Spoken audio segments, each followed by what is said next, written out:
S&T Productions. And we have Shavania Lewis, another owner, and she was the actress in the film as well, a part of S&T Productions.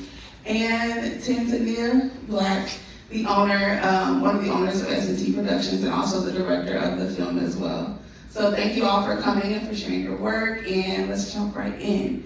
So I want to really start with the filmmakers, because we do have women here and also Black women here. And I remember I was on Instagram, I can't remember whose it was, but you said that you really wanted to talk about grief from the perspective of a Black woman. And I really wanted to ask the S&T team, why was that so important to you?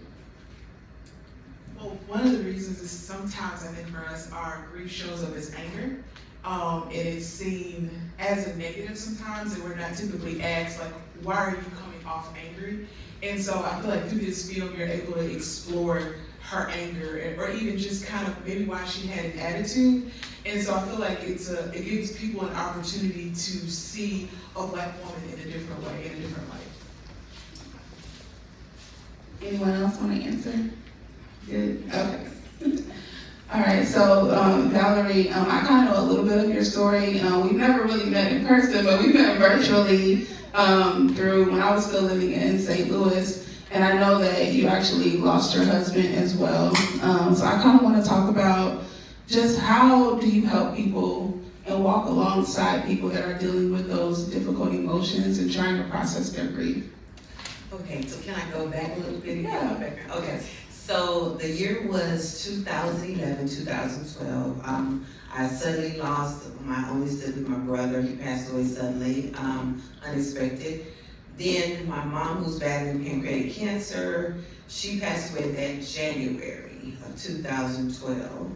And then my husband, he passed away October 14, 2012. And so here I am with 3 small children. My children were 3, 8, and 9 at the time. And I'm just like, okay, what in the world is happening? I went through the angry phase, the depression, the nobody knows what this is like but me. But I believe, and I have to give credit to God when I say this, I believe by me speaking about it, it helped, number one, and by me writing about it, it helped.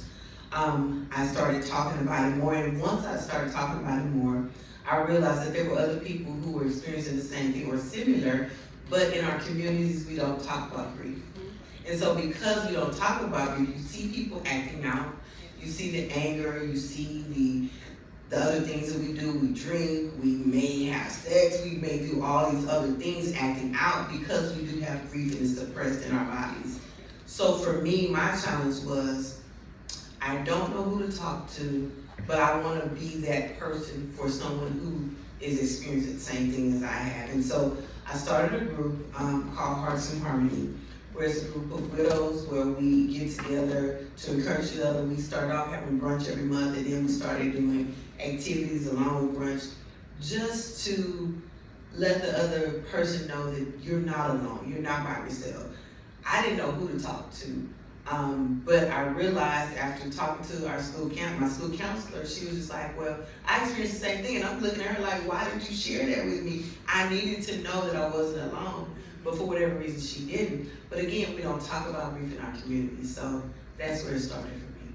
Okay, thank you. Yeah, I definitely agree. I feel like in our communities, especially, we don't really talk about grief, and then sometimes I feel like it's hard as well.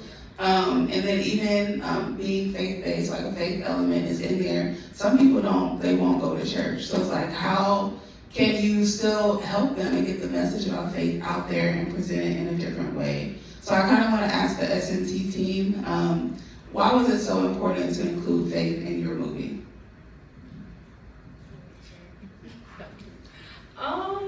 Well, I mean, we're Christians, so that was number one. And this is just, S&T technically means, it's our names in a sense, but it's sent out into the world to, share the gospel. So that's kind of, mostly our movie's gonna be about like some way hinting, putting it out there, about our faith, so, yeah. And to add, I think that, like, having a relationship with the Lord, especially dealing with grief or any form of loss, it's for me, the only way that to process, to get truly through like a difficult season. And so like it was very important for us to incorporate that aspect, because for a lot of people, it's just an important part to incorporate.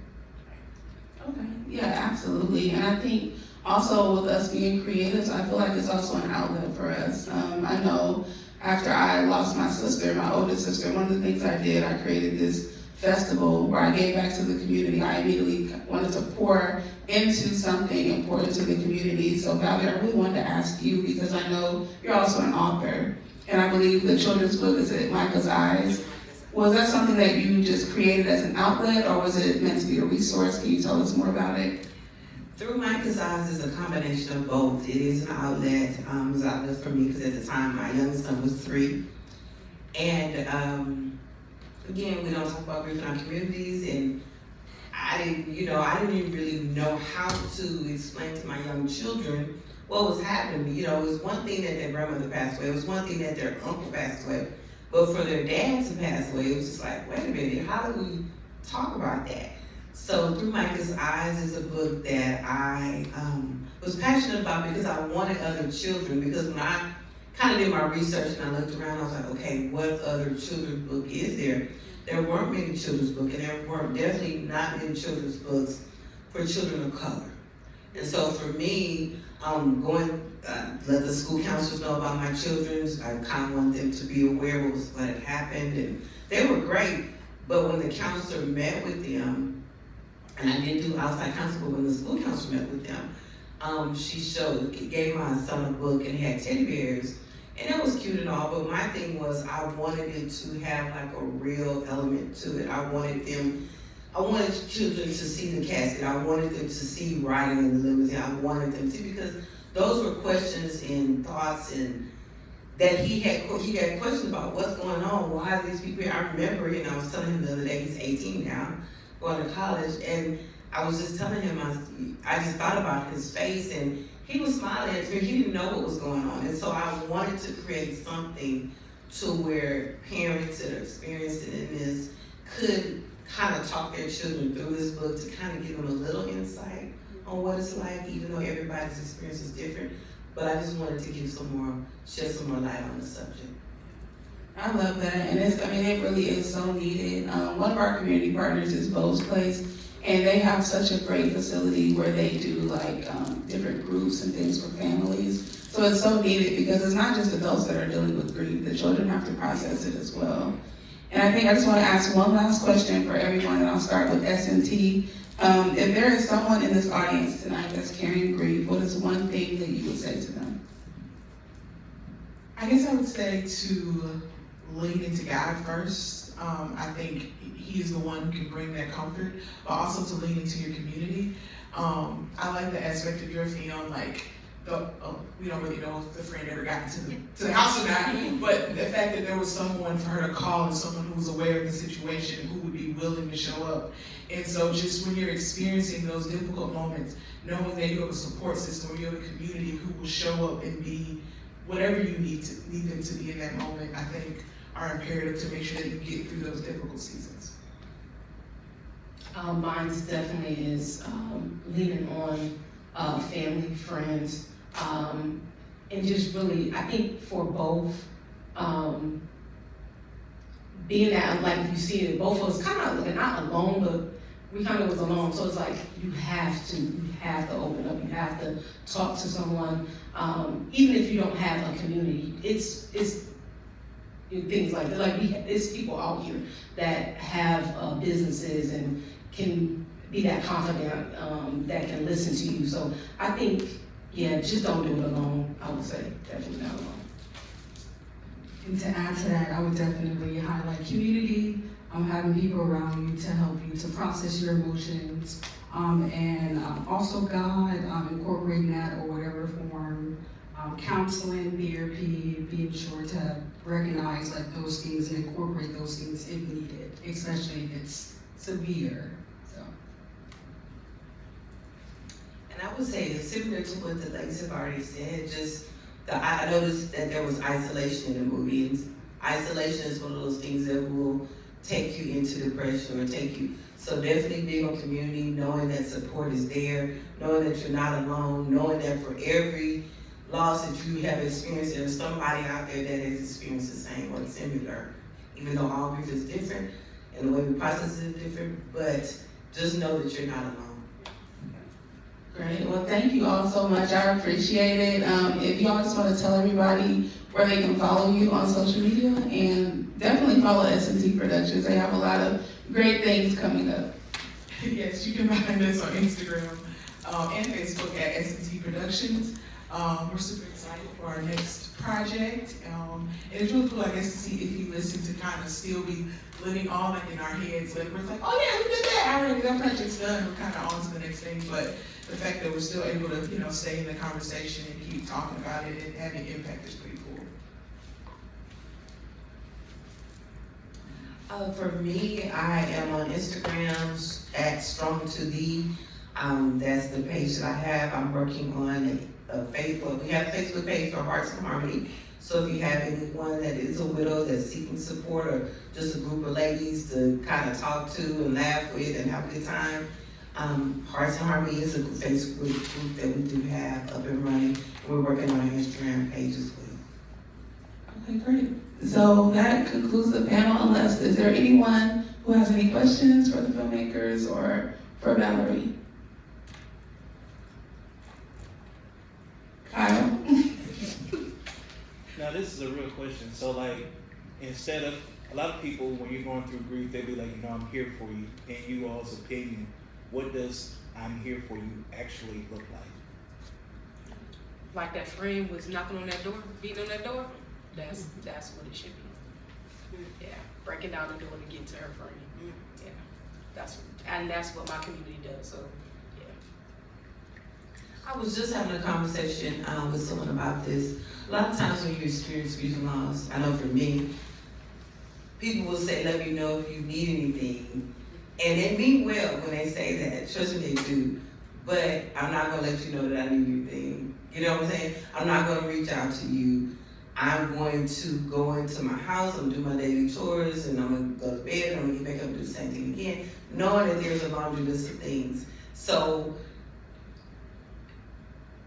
being that friend to knock on the door, being that friend just to show up, being that friend to call or come over, even if you say, no, I don't need anybody, just being there for that person. And also, too, a lot of times it's not so much you have to say anything, just being present. Just being present, just being there. If they want to talk, they will say something. But a lot of times we want to say something, but then when we say it comes across wrong. So a lot of times just being present for that person. Oh, one more question? I would say when you are going through grief and people tell you that it'll be okay, but they don't necessarily say what you are supposed to do to be okay. And I know you guys mentioned community, leaning on God, counseling.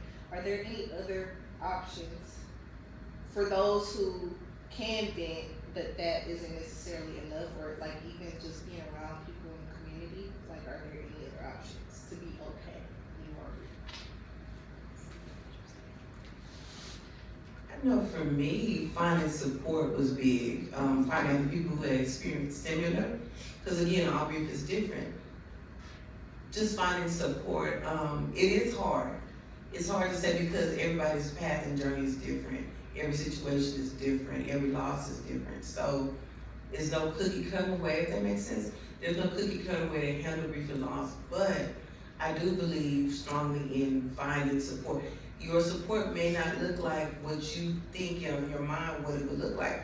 For me, I had people supporting me that I probably knew less than 5 years versus the people that I've known for 25, 30 years. So your support is gonna look different. And so just being open to support, looking not the way you visualize it to be. And, I'm sorry. Well, just to add, I think that support does look different in defining like what you need, because it may be a conversation, it may be a support group, it may be just a different form of what may not be the cookie cutter, way, typical way. And I think one thing that sucks about grief is like, there's literally not a class about it. Like, you just show up as a human and then like, here's hardship, here's grief, and literally no one has written a manual on what to say when someone goes through grief, or even like how you're supposed to process it. And so, I think one thing we may not have mentioned is just like time. Like, I think do all the things, like search out therapy, community, support, all the things, but sometimes it's just time. I feel like I hope this doesn't minimize it, but also I think perspective. I feel like one of the things that we were trying to convey in our film is that like someone passing away or us losing a job when we've done everything that we're supposed to do, it doesn't make sense.